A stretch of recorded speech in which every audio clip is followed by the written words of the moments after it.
Train के ऊपर captain America and winter soldier यानी कि हमारा बकी फाइट कर रहे थे। वो ट्रेन नीचे ना गिर जाए इसकी वजह से सभी के सभी अवेंजर्स मिलकर उस वाली ट्रेन को होल्ड करके रखे हुए थे।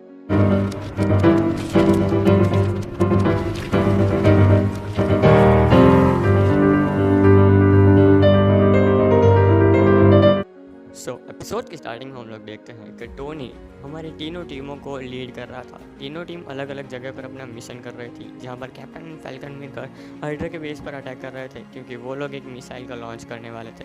एंड इतना ही नहीं, फैल्कन एंड कैप वहां पर पहुंचकर सब कुछ तबाह कर देते हैं। बट एट द एंड वहाँ पर एक रोबोट आ जाता है जो कि फैल्कन के बैट विंग को निकाल कर उसे वहाँ से नीचे फेंक देता है। बट तभी हम लोगों को देखने को मिलता है एक एपिक वाला सीन, यानी कि कैप्टन अमेरिका लिटरली फैल्कन के विंग्स को लेकर वहाँ से बाहर निकल आता है। एंड इतना ही नहीं, कैप ने उस बॉम्ब को भी बाहर निकाल लिया था हवा में ही ब्लास्ट करवाने के लिए। लिटरली इतनी ज़्यादा परफेक्ट टाइमिंग सिर्फ हमारे कैप्टन अमेरिका है कि ये हो सकती है। एंड इतना ही नहीं, हम लोग देखते हैं कि उन दोनों को वहाँ पर बकी बांस यानी कि विंटर सोल्जर देख रहा था। अवेंजर्स टावर में बकी पहुँच चुका था एंड वहाँ की मशीन को वो लिटरली हैक करना स्टार्ट कर देता है। वो वहाँ पर पहुँचते ही जारविस को भी हैक कर देता है। दूसरी तरफ हमारा टोनी जो कि आर्सेनल को बना रहा था, जिसने कि थैनोस को मारा था। एंड वो एपिसोड आप लोगों ने नहीं देखा है तो पहले जाकर देख लो, वरना इट्स ओके। एंड तभी हम लोग देखते हैं कि विंटर सोल्जर टोनी पर अटैक कर देता है। एंड इतना ही नहीं, हल्क, थॉर एंड हॉकाई के ऊपर भी वो अटैक कर देता है। एंड एट द एंड हम लोगों को देखने को मिलता है कि वीडो रेडस्कल के साथ बात कर रही थी। वो कैप के पास जाती है एंड उसे देखने को मिलता है कि रेडस्कल वहाँ से भाग चुका है। कैप हमारा उसे बचाने के लिए जाता है। बट तभी हम लोग देखते हैं कि वो वाली एवेंजर जो कि हमारे अवेंजर्स है, वो लिटरली अवेंजर्स टावर के ऊपर ही अटैक कर रही है। एंड उसे रोकने के लिए हमारा टोनी अपना सूटअप करता है एंड सीधा निकल पड़ता है एवेंजर को रोकने के लिए। वो एवेंजर को रोक देता है एंड सभी अवेंजर्स को भी उठा लेता है। एंड तभी हम लोग देखते हैं कि विंटर सोल्जर वहाँ से रेडस्कल को लेकर भाग चुका था। एंड तभी कैप उसका पीछा करता है, उसे बताता है कि रेडस्कल को वापस दे दो क्योंकि हमें इन्फिनिटी स्टोन्स के बारे में उसके पास से बहुत सारे इन्फॉर्मेशन लेनी है ताकि थैनोस को हम लोग रोक सकें।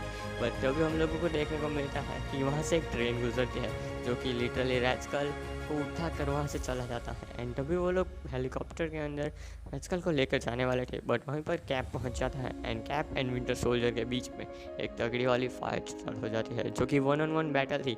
एंड वो बहुत ज़्यादा क्रेजी वाली थी। बट विंटर सोल्जर वहाँ पर कैप पर अटैक करके ऊपर उड़ जाता है। एंड इतना ही नहीं, वो लिटरली उस वाले पुल को भी तोड़ देता है। एंड तभी कैप बताता है कि इसे ब्रेक करो, यानी कि रोको ट्रेन को, वरना ट्रेन नीचे गिर जाएगी। बट तभी हमारे बाकी के अवेंजर्स वहाँ पर पहुँच जाते हैं उस ट्रेन को होल्ड करने के लिए। एंड वहाँ पर टोनी एंड थॉर दोनों मिलकर उस वाली ट्रेन को बचा लेते हैं। टोनी कैप को बताता है कि तुम ज़्यादा टेंशन मत लो, मैंने रेडस्कल का ऊपर ट्रैकर लगा के रखा हुआ है, हम लोग सीधा रेडस्कल को पकड़ लेंगे। लेकिन दूसरी तरफ बकी ने लिटरली रेडस्कल को पकड़ लिया था। क्यों? बिकॉज ऑफ वो सारे इन्फॉर्मेशन अवेंजर्स को ना दे दे, इसी वजह से। एंड वो ट्रैकर भी निकाल लेता है बट उससे पहले अवेंजर्स के पास उसकी इन्फॉर्मेशन पहुँच जाती हैं एंड अवेंजर्स उसी लोकेशन को ट्रैक करके उस जगह पर पहुँच जाते हैं। बट बकी एक्चुअली में बहुत सारे मिसाइल्स को लॉन्च करने वाला था बहुत सारी सिटीज़ के ऊपर, ताकि वो सिटीज़ ब्लास्ट हो सके। लेकिन अवेंजर्स को उन सभी के सभी मिसाइल का रोकना था, इसी वजह से थॉर एंड हल्क दोनों मिलकर अपना काम करना स्टार्ट कर देते हैं उन मिसाइल्स को हवा में ही ब्लास्ट करने के लिए।